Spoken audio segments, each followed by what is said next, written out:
Hi all, welcome back to your channel. ഇന്നത്തെ നമ്മുടെ recipe എന്ന് പറയുന്നത് ഒരു കിഡിലൻ ചിക്കൻ ഇറച്ചിച്ചോറ് അല്ലെങ്കിൽ കോഴിച്ചോറ് അല്ലെങ്കിൽ ചിക്കൻ ചോറിൻ്റെ റെസിപ്പിയാണ് കേട്ടോ.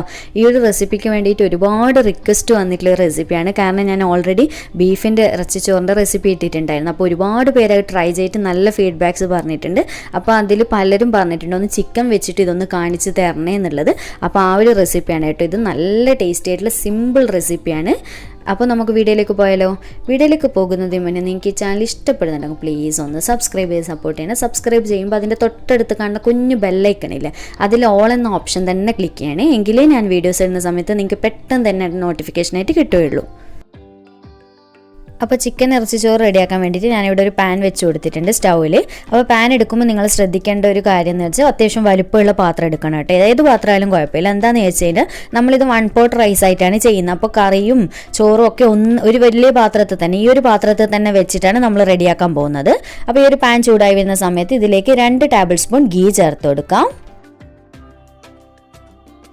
അപ്പോൾ ഗീ ചേർത്ത് കൊടുത്തതിന് ശേഷം ഇതിലേക്ക് ഒരു 2-3 ടേബിൾ സ്പൂണോളം ഓയിലും കൂടി ചേർത്ത് കൊടുക്കാം. ഇപ്പോൾ എണ്ണ അത്യാവശ്യം ചൂടായി വന്നിട്ടുണ്ട്. ഇനി നമുക്കിതിലേക്ക് 3 സവാള ഇതുപോലെ നീളത്ത് കട്ടയിട്ട് ചേർത്ത് കൊടുക്കുക. അതുപോലെ തന്നെ ഞാൻ ഈ ഒരു ചിക്കൻ ചോറ് റെഡിയാക്കുന്നത് 1 കിലോ ചിക്കൻ്റെ അളവാണ് കേട്ടോ ഞാൻ ഇത് പറയുന്നത്. ഇനി ഇതിലേക്ക് നമുക്കൊരല്പം ഉപ്പും ചേർത്ത് കൊടുക്കുക. സവാള വഴലാൻ ആവശ്യമായിട്ടുള്ള ഉപ്പ് മാത്രം. ഇനി നമുക്കിത് ആദ്യം തന്നെ നല്ലതുപോലെ തന്നെ ഒന്ന് മിക്സ് ചെയ്ത് കൊടുക്കുക. എന്നിട്ട് അടച്ച് വെച്ച് കൊടുത്തിട്ട് നല്ല സോഫ്റ്റായി കിട്ടുന്നവരെ തന്നെ സവാളയൊന്ന് വഴറ്റിയെടുക്കണേ. എന്താണെന്ന് വെച്ചാൽ നമുക്ക് ചോറും കൂടി എല്ലാം മിക്സ് ചെയ്യുന്നില്ല. അപ്പോൾ സവാള നമുക്ക് ചോറിൽ ഓവർ കടിക്കാൻ പാടില്ല. നല്ല സോഫ്റ്റായിട്ട് തന്നെ വഴറ്റിയെടുക്കണേ. ഇടയ്ക്ക് ഇതുപോലെ ഒന്ന് അടുപ്പ് തുറന്നിട്ട് സവാള വഴറ്റി കൊടുക്കാൻ വേണ്ടിയിട്ട് ശ്രദ്ധിക്കണേ. എങ്കിലും നമുക്ക് പെട്ടെന്ന് തന്നെ സവാള വഴറ്റിയെടുക്കാൻ പറ്റൂ. ഇങ്ങനെ ഇടയ്ക്കൊന്ന് ഇളക്കി കൊടുത്തിട്ട് വീണ്ടും അടച്ചു വെച്ചിട്ട് തന്നെ വഴറ്റിയെടുക്കാം. ഇപ്പോൾ ഇതാ നമ്മുടെ സവാള നന്നായിട്ട് ഞാൻ വഴറ്റി എടുത്തിട്ടുണ്ട്. കണ്ടില്ല, നല്ല സോഫ്റ്റ് ആയിട്ടാണ് ഇരിക്കുന്നത്. അടുത്തത് നമുക്ക് ഇതിലേക്ക് ഇഞ്ചി, വെളുത്തുള്ളി, പച്ചമുളക് 3ഉം കൂടി ഒന്നിച്ച് ചതച്ചെടുത്തിട്ടാണ് ചേർത്ത് കൊടുക്കുന്നത്. 3ഉം കൂടി ഏതാണ്ട് 4 ടേബിൾ സ്പൂണിൻ്റെ അടുത്തുണ്ടാവും. ഒരു വലിയ ബോൾ വെളുത്തുള്ളി, അതുപോലെ തന്നെ ഒരു മീഡിയം പീസ് ഇഞ്ചി, ഒരു 5-10 പച്ചമുളക്. അത് പച്ചമുളക് കുറച്ചൊരു എരിവിലാണ് കേട്ടോ ഈ ഒരു ഇറച്ചിച്ചോറ് നല്ല ടേസ്റ്റ് ഉണ്ടാകുക. അപ്പോൾ നിങ്ങൾക്ക് ഓവർ എരിവ് വേണ്ടാന്നുണ്ടെങ്കിൽ പച്ചമുളകിൻ്റെ എണ്ണം കുറക്കുക. നിങ്ങൾ എരിവിനനുസരിച്ചിട്ട് എടുക്കുക കേട്ടോ. എന്നിട്ട് നന്നായിട്ടൊന്നൊന്ന് മിക്സ് ചെയ്ത് കൊടുക്കുക. ലോ ഫ്ലെയിമിലിട്ടിട്ട് ഇതിൻ്റെ പച്ചമണമൊക്കെ മാറി കിട്ടുന്നവരെ നന്നായിട്ട് തന്നെ വഴറ്റിയെടുക്കാം. അടച്ചു വെച്ച് കൊടുക്കണ്ട കേട്ടോ. ഇഞ്ചിയും വെളുത്തുള്ളി ഇട്ട് കൊടുത്തതിന് അടച്ചു വെച്ച് കൊടുക്കാതെ ഇതുപോലെ ഇടയ്ക്കൊന്ന് ഇളക്കി കൊടുത്തിട്ട് വഴറ്റിയെടുത്താൽ മതി.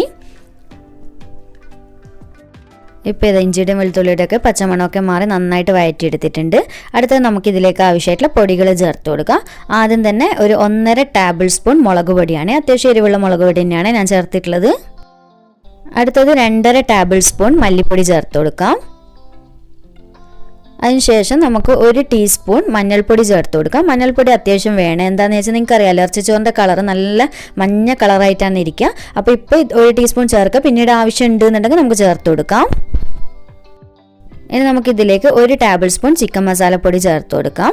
അതുപോലെ തന്നെ 1 ടീസ്പൂൺ ഗരം മസാലപ്പൊടി കൂടി ചേർത്ത് കൊടുക്കുക. ഗരം മസാലപ്പൊടി 1 ടീസ്പൂൺ തന്നെ ചേർത്തോളൂ. എന്താണെന്ന് വെച്ച് കഴിഞ്ഞാൽ നമ്മൾ ചോറും കറിയും ഒക്കെ ഒന്നിച്ചല്ലേ വെക്കുന്നത്. അപ്പോൾ അത്യാവശ്യം ചോറിലും കൂടി വേണ്ട ഗരം മസാലപ്പൊടിയാണ് ഇപ്പോൾ ചേർത്ത് കൊടുക്കുന്നത്. അപ്പോൾ പൊടികളൊക്കെ ചേർത്ത് കൊടുത്തതിന് ശേഷം നമുക്കിനി നന്നായിട്ട് ഇത് ലോ ഫ്ലെയിമിലിട്ടിട്ട് ഈ ഒരു പൊടികളുടെ പച്ചമണമൊക്കെ മാറിക്കിട്ടുന്നവരെ നന്നായിട്ടൊന്ന് വഴറ്റിയെടുക്കുക. അപ്പോൾ അത്യാവശ്യം സമയം എടുത്തിട്ട് തന്നെ ഈ ഒരു പൊടികളുടെ പച്ചമണമൊക്കെ ഒന്ന് മാറ്റിയെടുക്കണം കേട്ടോ. എന്താണെന്ന് വെച്ച് കഴിഞ്ഞാൽ നമുക്ക് കുറച്ചൊരു സമയം എടുത്ത് ചെയ്താൽ നല്ലൊരു ബെസ്റ്റ് റിസൾട്ടാണ് നമുക്ക് ഈ ഒരു റൈസിൽ നിന്ന് കിട്ടുക. അതുകൊണ്ടാണ് ഞാൻ പറയുന്നത്. അപ്പോൾ നന്നായിട്ട് തന്നെ ആ ഒരു പച്ചമണമൊക്കെ മാറി നല്ലൊരു സ്മെല്ലൊക്കെ വരും. ആ ഒരു സമയം വരെ ഇതുപോലെ ലോ ഫ്ലെയിമിലിട്ടിട്ട് ഇളക്കി കൊടുത്തുകൊണ്ട് നിൽക്കുക ഇടയ്ക്കിടെ. അപ്പോൾ പൊടികളുടെ പച്ചമണമൊക്കെ മാറിയതിന് ശേഷം അത്യാവശ്യം നല്ല പഴുത്ത 2 തക്കാളിയാണ്, വലുപ്പമുള്ള തക്കാളി തന്നെയാണ് എടുത്തിട്ടുള്ളത്. നമുക്കിതിലേക്ക് ചെറുതായിട്ട് കട്ട് ചെയ്തിട്ട് ചേർത്ത് കൊടുക്കാം. ഇനി നമുക്കിത് നന്നായിട്ടൊന്ന് മിക്സ് ചെയ്ത് കൊടുക്കുക. എന്നിട്ട് അടച്ച് വെച്ചിട്ട് തക്കാളി ഒന്ന് നല്ലതുപോലെ തന്നെ ഒന്ന് വഴറ്റിയെടുക്കാം. ഇപ്പോൾ ഇതാ നമ്മുടെ തക്കാളിയൊക്കെ അത്യാവശ്യം നന്നായിട്ട് സോഫ്റ്റായി വഴന്നു വന്നിട്ടുണ്ട്, കണ്ടില്ലേ. അടുത്തത് നമുക്ക് ഇതിലേക്ക് ഞാൻ 1 കിലോ ചിക്കൻ നന്നായിട്ട് കഴുകി വൃത്തിയാക്കി വെള്ളമൊക്കെ നല്ലതുപോലെ കളഞ്ഞെടുത്തിട്ട് ഇതിലേക്ക് ചേർത്ത് കൊടുക്കുന്നുണ്ട്. അപ്പോൾ ഒരു മീഡിയം പീസായിട്ട് കട്ട് ചെയ്താൽ മതി കേട്ടോ. ഒരുപാട് വലുപ്പത്തിലൊന്നും കട്ട് ചെയ്തെടുക്കണ്ട. അടുത്തത് നമുക്കിതിലേക്ക് മല്ലിയിലയും പുതിനയിലയും 2ഉം കൂടിയിട്ടാണ് ചേർത്ത് കൊടുത്തിട്ടുള്ളത്. അപ്പോൾ 1 കപ്പ് മല്ലിയില എടുക്കുക, ഒരു 1/4 കപ്പ് അളവിൽ പുതിനയില എടുക്കുക കേട്ടോ. ഒരുപാട് വേണ്ടേ പുതിനയില. ഇനി ഇതിലേക്ക് നമുക്ക് കുറച്ച് കറിവേപ്പിലയും കൂടി ചേർത്ത് കൊടുക്കാം. ഇതെല്ലാം ചേർത്തിട്ട് നന്നായിട്ടൊന്ന് മിക്സ് ചെയ്ത് കൊടുക്കാം. നമ്മുടെ മസാലയും ചിക്കനും എല്ലാം കൂടി നല്ലതുപോലെ തന്നെ ഒന്ന് മിക്സ് ആയിക്കോട്ടെ. അടുത്തത് നമുക്ക് ഉപ്പ് നോക്കിയിട്ട് കുറച്ചുകൂടി ചേർത്ത് കൊടുക്കണം. എന്താണെന്ന് വെച്ചാൽ നമ്മൾ സവാള വഴറ്റിയെടുക്കുന്ന സമയത്ത് കുറച്ച് മാത്രമല്ലേ ചേർത്തിട്ടുള്ളൂ. അപ്പോൾ ചിക്കനിലേക്കെല്ലാം നമുക്ക് അത്യാവശ്യം വേണമല്ലോ. അപ്പോൾ നന്നായിട്ട് എന്നിട്ടൊന്ന് മിക്സ് ചെയ്ത് കൊടുക്കാം. അടുത്തത് നമുക്കിതിലേക്ക് ഒരു 2 പീസ് ബേ ലീഫ്, അതുപോലെ തന്നെ 2 പീസ് പട്ട, പിന്നെ ഒരു 3-4 ഏലക്കായ, ഒരു 5-6 ഗ്രാമ്പും എല്ലാം ചേർത്ത് കൊടുക്കുക. നിങ്ങൾ എന്തെല്ലാണ് ബിരിയാണിയൊക്കെ വെക്കുമ്പോൾ റൈസിലിടുന്ന ആ ഐറ്റംസ് ഒക്കെ ചേർത്ത് കൊടുക്കുക കേട്ടോ. ഞാനിപ്പോൾ ഇത് 4 ചേർത്ത് കൊടുക്കുന്നുള്ളൂ. ഇതെല്ലാം ചേർത്ത് കൊടുത്തതിന് ശേഷം വീണ്ടും ഒന്നുകൂടി നന്നായിട്ടൊന്ന് മിക്സ് ചെയ്ത് കൊടുക്കാം. അപ്പോൾ ഇതാ ഞാൻ നന്നായിട്ട് മിക്സ് ചെയ്ത് കൊടുത്തിട്ടുണ്ട്. ഇനി നമുക്കിതൊന്ന് അടച്ചു വെച്ച് കൊടുക്കുക. എന്നിട്ടൊരു 1/4 ഭാഗത്തോളം മാത്രം ഒന്ന് ചിക്കൻ വേവിച്ചെടുക്കാം. അപ്പോൾ ചിക്കൻ റെഡി ആകുന്ന സമയം കൊണ്ട് നമുക്ക് അരി ഒന്ന് കഴുകി വെക്കാം. അപ്പോൾ ഞാനിവിടെ എടുത്തിട്ടുള്ളത് ഈ ഒരു ബൗളിലേക്ക് 4 കപ്പ് ജീരകശാല അരിയാണ്. നല്ല മണമൊക്കെയുള്ള നെയ്ച്ചോറൊക്കെ വെക്കുന്ന അരി ഉണ്ടല്ലോ, ആ സെയിം അരിയാണ് എടുത്തിട്ടുള്ളത്. ഈ ഒരു അരി കൊണ്ട് മാത്രമേ പൊതുവേ ഇറച്ചിച്ചോറ് പെർഫെക്റ്റ് ആയിട്ട് വെക്കാറുള്ളൂ. അപ്പോൾ 4 കപ്പ് എന്ന് പറയുന്നത് 800 ഗ്രാം അളവാണ് കേട്ടോ. ഗ്രാം അളവ് പറയുകയാണെങ്കിൽ അപ്പോൾ ഈ ഒരു വലുപ്പമുള്ള കപ്പാണ് ഞാൻ എടുത്തിട്ടുള്ളത്. അപ്പോൾ നിങ്ങളുടെ കയ്യിൽ ഇതുപോലത്തെ കപ്പില്ല എന്നുണ്ടെങ്കിൽ സാധാരണ നോർമലി വെള്ളം കുടിക്കുന്ന ഒരു ഗ്ലാസ് ഉണ്ടല്ലോ, ആ ഗ്ലാസിൻ്റെ അളവിൽ എടുത്താൽ മതി. അരി എടുക്കുന്ന ഗ്ലാസ് തന്നെ നമ്മൾ വെള്ളം അളക്കാൻ വേണ്ടി ശ്രദ്ധിച്ചാൽ മതി കേട്ടോ. അതേ ഒന്നും ശ്രദ്ധിക്കേണ്ട കാര്യമുള്ളൂ. അപ്പോൾ ഇനി ഇത് നന്നായിട്ട് കഴുകിയിട്ട് വെള്ളമൊക്കെ നല്ലപോലെ കളഞ്ഞിട്ട് ഒരു സൈഡിലേക്ക് മാറ്റി വെക്കട്ടെ. അപ്പോൾ ഇതാ ഞാൻ അരി കഴുകിയിട്ട് വെള്ളമൊക്കെ കളഞ്ഞിട്ട് ഒരു സ്ട്രെയിനറിലേക്ക് ഇട്ട് കൊടുത്തിട്ടുണ്ട്. ഇതൊരു സൈഡിലേക്ക് മാറ്റി വെക്കാം. ഇനി നമുക്കൊന്ന് അടപ്പ് തുറന്നിട്ട് നോക്കാം. കണ്ടില്ല, നമ്മുടെ ചിക്കൻ അത്യാവശ്യം നന്നായിട്ട് വെള്ളം ഇറങ്ങി വന്നിട്ടുണ്ട്. ഏതാണ്ട് ഒരു 1/4 ഭാഗത്തിൻ്റെ അടുത്തായിട്ട് വെന്തും വന്നിട്ടുണ്ട്. ഇത്രയും മതി കേട്ടോ. ഒരുപാട് വേവിക്കാനേ പാടില്ല. പ്രത്യേകം ഒന്ന് നോട്ട് ചെയ്യണേ. എന്താണെന്ന് വെച്ചാൽ നമുക്ക് ബാക്കി റൈസിൽ നിന്നും കൂടിയും വേവാനുള്ളതാണ്. അപ്പോൾ ഒരുപാട് വെന്ത് കഴിഞ്ഞാൽ റൈസിൽ നിന്ന് വേവുമ്പോഴത്തേക്ക് ചിക്കൻ മൊത്തത്തിൽ നമ്മൾ വെന്തുടഞ്ഞു പോകും കേട്ടോ. അപ്പോൾ പ്രത്യേകം ശ്രദ്ധിക്കുക. അടുത്ത നമുക്ക് ഇതിലേക്ക് റൈസ് വെക്കാൻ ആവശ്യമായിട്ടുള്ള വെള്ളം ഡയറക്റ്റ് ഒഴിച്ചു കൊടുക്കുക. അപ്പോൾ പച്ചവെള്ളമാണ് ഒഴിച്ചു കൊടുക്കുന്നത്. അപ്പോൾ വെള്ളത്തിൻ്റെ അളവ് എന്ന് പറയുന്നത് ഞാനിവിടെ 1 കപ്പ് അരിക്ക് 1.5 കപ്പ് വെള്ളമാണ് കേട്ടോ എടുത്തിട്ടുള്ളത്. 4 കപ്പ് അരി ആയതുകൊണ്ട് ഞാനിപ്പോൾ 6 കപ്പ് വെള്ളമാണ് ഒഴിച്ചു കൊടുക്കുന്നത്. നിങ്ങൾക്കറിയാലോ ചിക്കൻ അത്യാവശ്യം നന്നായിട്ട് വെള്ളം വരും, അതുകൊണ്ടാണ് 1.5 കപ്പ് 1 കപ്പിന് എടുത്തിട്ടുള്ളത്. ഇനി നമുക്കിത് നന്നായിട്ടൊന്ന് മിക്സ് ചെയ്ത് കൊടുക്കാം. അടുത്ത നമുക്ക് ഈ ഒരു ചെറുനാരങ്ങ പിഴിഞ്ഞിട്ട് ഇതിൻ്റെ നീര് ഒഴിച്ചു കൊടുക്കുക. അത്യാവശ്യം പുളി വേണം. എന്നിട്ട് ഞാൻ നന്നായിട്ടൊന്ന് മിക്സ് ചെയ്ത് കൊടുത്തതിന് ശേഷം അടച്ചു വെച്ച് കൊടുക്കുന്നുണ്ട്. ഇനി നമുക്ക് വെള്ളം നന്നായിട്ട് തിളച്ച് വരട്ടെ. ഇപ്പോൾ നമ്മുടെ വെള്ളം അത്യാവശ്യം തിളച്ച് വരുന്നുണ്ട് കേട്ടോ. കണ്ടില്ല, നന്നായിട്ട് തിളച്ച് വന്നിട്ടുണ്ട്. ഇനി നമുക്ക് നന്നായിട്ടൊന്ന് മിക്സ് ചെയ്ത് കൊടുക്കുക. ഈ ഒരു സമയത്ത് ഉപ്പൊക്കെ ചെക്ക് ചെയ്യണം കേട്ടോ. നമുക്ക് റൈസിലും കൂടി ആവശ്യമുള്ള ഉപ്പ് ഈ ഒരു സമയത്ത് ചെക്ക് ചെയ്തിട്ട് ഇട്ട് കൊടുക്കണം. അപ്പോൾ ഇനി നമ്മൾ നേരത്തെ കഴുകി ഊറ്റി വെച്ചിട്ടുള്ള അരി ഇട്ട് കൊടുക്കാം. എന്നിട്ട് നന്നായിട്ടൊന്ന് മിക്സ് ചെയ്ത് കൊടുക്കുക. ഉപ്പിൻ്റെ കാര്യം മറന്നു പോകരുത്, കാരണം ഇനി നമുക്ക് ഇടാൻ പറ്റില്ല. ഈ ഒരു സമയത്ത് തന്നെ ചെക്ക് ചെയ്തിട്ട് ഇട്ട് കൊടുക്കുക. അതുപോലെ തന്നെ മഞ്ഞൾപ്പൊടി ആവശ്യമുണ്ട് എന്നുണ്ടെങ്കിൽ ഈ ഒരു സമയത്ത് ചെക്ക് ചെയ്തിട്ട് ഇട്ട് കൊടുക്കാം. ഞാൻ ഇതിലേക്ക് ചെക്ക് ചെയ്തിട്ട് കുറച്ചുകൂടി ഉപ്പ് ഇട്ട് കൊടുക്കുന്നുണ്ട്. കുറച്ച് കുറവുണ്ട് കേട്ടോ. നന്നായിട്ട് ഒന്നുകൂടി മിക്സ് ചെയ്ത് കൊടുക്കുക. അതുപോലെ തന്നെ ഞാൻ ഈ പറയുന്ന അളവ് തന്നെ നിങ്ങൾ റൈസും ചിക്കനൊക്കെ എടുക്കുന്നതാണെങ്കിൽ മഞ്ഞൾപ്പൊടി ഇനി ആവശ്യമില്ല കേട്ടോ. നല്ല പെർഫെക്റ്റ് അളവാണ്. ഇനി നമ്മൾ റൈസൊക്കെ ഇട്ട് കൊടുത്തതിന് ശേഷം ഇനി അടച്ച് വെച്ച് കൊടുക്കുക. എന്നിട്ട് ഒരു മീഡിയം ഫ്ലെയിമിലിട്ടിട്ട് വെള്ളം ഒന്ന് വറ്റുന്നവരെ നമുക്ക് വെയിറ്റ് ചെയ്യാം. ഇനി നമ്മൾ ചിന്തിക്കേണ്ടത് നമ്മൾ നോർമലി ബിരിയാണി എങ്ങനെയാണ് വെക്കുന്നത് ആ ഒരു സെയിം രീതി തന്നെ കേട്ടോ. ഇനി നമുക്ക് അടപ്പ് തുറന്നിട്ട് ചെക്ക് ചെയ്യാം. കണ്ടില്ലേ, നന്നായിട്ട് വെള്ളമൊക്കെ വറ്റി വന്നിട്ടുണ്ട്. അപ്പോൾ വെള്ളം വറ്റിച്ചെടുക്കാൻ പ്രത്യേകം ശ്രദ്ധിക്കുക. ഒരുപാട് ഡ്രൈ ആയിട്ട് വറ്റിച്ചെടുക്കാൻ പാടില്ല. മീഡിയം ഫ്ലെയിമിൽ ഇട്ടിട്ട്, ഇപ്പം നിങ്ങൾക്ക് എൻ്റെ വീഡിയോ കാണുമ്പോൾ മനസ്സിലാവും ഒരുപാട് വെള്ളം അങ്ങ് വറ്റിയിട്ടില്ല. ഈ ഒരു രീതിയിൽ വറ്റുന്ന സമയത്ത് ഫ്ലെയിം നന്നായിട്ട് കുറച്ച് വെക്കുക. എന്നിട്ട് ബാക്കിയുള്ള സമയം ഈ ഒരു ഫ്ലെയിം കുറച്ചിട്ട് അടച്ചു വെച്ച് കൊടുത്തിട്ട് വേണം നമുക്ക് വേവിച്ചെടുക്കാൻ വേണ്ടിയിട്ട്. മുകൾ ഭാഗം ഇതുപോലെ നന്നായിട്ട് ടൈറ്റ് ചെയ്ത് കൊടുത്തതിന് പെട്ടെന്ന് തന്നെ നമുക്ക് റൈസ് വെന്തിട്ട് കിട്ടും. ഇനി നമുക്ക് വീണ്ടും ഒന്ന് അടച്ചു വെച്ച് കൊടുക്കാം. അതുപോലെ തന്നെ നിങ്ങൾക്കൊരു ടിപ്പ് ഞാൻ പറഞ്ഞുതരാം. വെള്ളം നിങ്ങൾക്ക് അഥവാ കുറവായിട്ട് തോന്നുകയാണെങ്കിൽ, മുന്നോട്ടുള്ള സമയം അരി വേവില്ല എന്ന് തോന്നുകയാണെങ്കിൽ, നിങ്ങൾ അരിയത്തുള്ള അടുത്ത സ്റ്റൗവിൽ കുറച്ച് വെള്ളം നന്നായിട്ട് തിളപ്പിക്കാൻ വേണ്ടി മുന്നേ വെക്കുക. എന്നിട്ട് ഈ ഒരു സമയത്ത് ഇതുപോലെ ഒന്ന് മിക്സ് ചെയ്ത് കൊടുക്കുന്ന സമയത്ത് വെള്ളം ഏതാണ്ട് വറ്റി വരുന്ന സമയത്ത് കുറച്ചായിട്ട് ഒഴിച്ചു കൊടുത്താൽ മതി കേട്ടോ.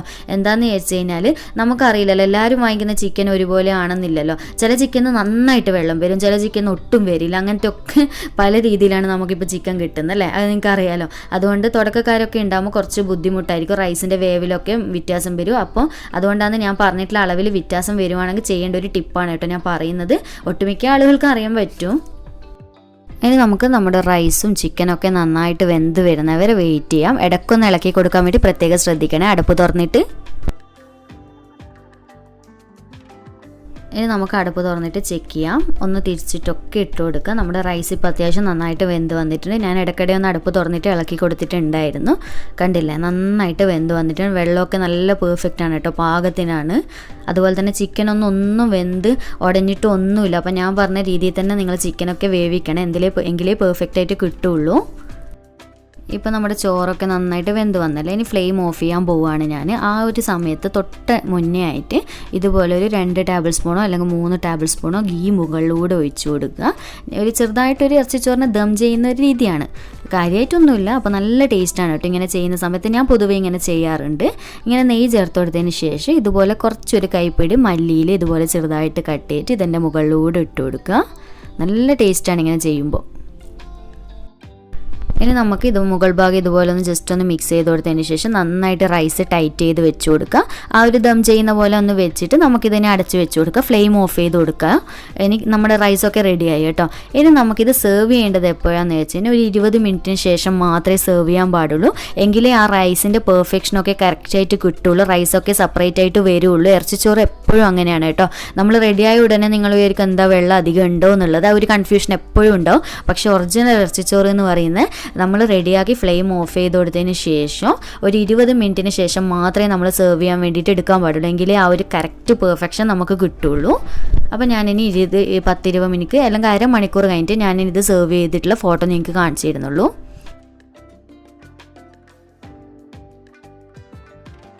അപ്പോൾ ഇപ്പോൾ ഏതാണ്ട് ഒരു അരമണിക്കൂറൊക്കെ ആയിട്ടുണ്ട്. നിങ്ങൾക്ക് കാണുമ്പോൾ തന്നെ മനസ്സിലാവും. നേരത്തെ കണ്ട റൈസ് അല്ലല്ലോ ഇത് അല്ലേ, നന്നായിട്ട് സെപ്പറേറ്റ് ആയിട്ട് വന്നിട്ടുണ്ട്. ഒന്നും ഒട്ടിപ്പിടിക്കുന്ന ഒന്നുമില്ല. അതുപോലെ തന്നെ ചിക്കനൊന്നും വെന്തുടഞ്ഞിട്ട് ഒന്നുമില്ല കേട്ടോ. അപ്പോൾ ഞാൻ പറഞ്ഞ രീതിയിൽ തന്നെ നിങ്ങൾ ചെയ്യാൻ നോക്കുക. ഇനി നമുക്കിത് സെർവ് ചെയ്ത് കൊടുക്കുക. സിമ്പിളാണ്. നമ്മൾ സാധാരണ നോർമലി നെയ്ച്ചോറ് ഇറച്ചിക്കറിയും വെക്കുന്ന ആ ഒരു ടൈം മാത്രമേ ഇതിന് വേണ്ടുള്ളൂ. പക്ഷേ ഞാൻ പറഞ്ഞ പോലെ തന്നെ ചിക്കൻ ഒന്ന് ശ്രദ്ധിക്കുക വേവിക്കുന്ന സമയവും, അതുപോലെ തന്നെ റൈസിൻ്റെ കാര്യം, അതുപോലെ തന്നെ പൊടികളിടുമ്പോൾ പ്രത്യേകം ഒന്ന് ശ്രദ്ധിക്കണേ. ഒരുപാട് പൊടികളിട്ട് കഴിഞ്ഞാൽ ഭയങ്കര കുത്തലുണ്ടാവും, അത്രയ്ക്ക് ടേസ്റ്റ് കിട്ടില്ല. അപ്പോൾ ഞാൻ പറഞ്ഞ അളവിൽ നിങ്ങളിട്ട കറക്റ്റായിട്ട് കിട്ടും. ഒരിക്കലും ഫ്ലോപ്പ് ആയില്ല കേട്ടോ, ഗ്യാരണ്ടിയാണ്, ഞാൻ ഗ്യാരണ്ടി പറയാം. അത്രയ്ക്ക് ടേസ്റ്റുള്ള ഒരു റെസിപ്പിയാണ്. അപ്പോൾ എന്തായാലും ഒന്ന് ട്രൈ ചെയ്തിട്ട് ഫീഡ്ബാക്ക് അറിയിക്കണം, കാരണം ഒരുപാട് റിക്വസ്റ്റ് വന്നൊരു റെസിപ്പിയാണ് ഇത്. അപ്പോൾ വീഡിയോ ഇഷ്ടമായിട്ടുണ്ടെന്നുണ്ടെങ്കിൽ ഉടനെ ലൈക്ക് ചെയ്യാനുള്ള കാര്യം മറക്കരുത്. അതുപോലെ തന്നെ മാക്സിമം ഒന്ന് ഷെയർ ചെയ്ത് കൊടുക്കണേ വീഡിയോ. വീട്ടിൽ ഗസ്റ്റൊക്കെ വരുന്ന സമയത്ത് ചിക്കനും റൈസൊക്കെ വീട്ടിലുണ്ട് എന്നുണ്ടെങ്കിൽ പെട്ടെന്ന് ഒരു അരമണിക്കൂർ അല്ലെങ്കിൽ 40 മിനിറ്റ് കൊണ്ടൊക്കെ ചെയ്ത് കൊടുക്കാൻ പറ്റുന്ന ഒരു അടിപൊളിയായിട്ടാണ് കേട്ടോ, നല്ല ടേസ്റ്റി ആയിട്ടുള്ള. അപ്പോൾ വീണ്ടും ഒരു അടിപൊളി വീഡിയോ ആയിട്ട് കാണാം. താങ്ക്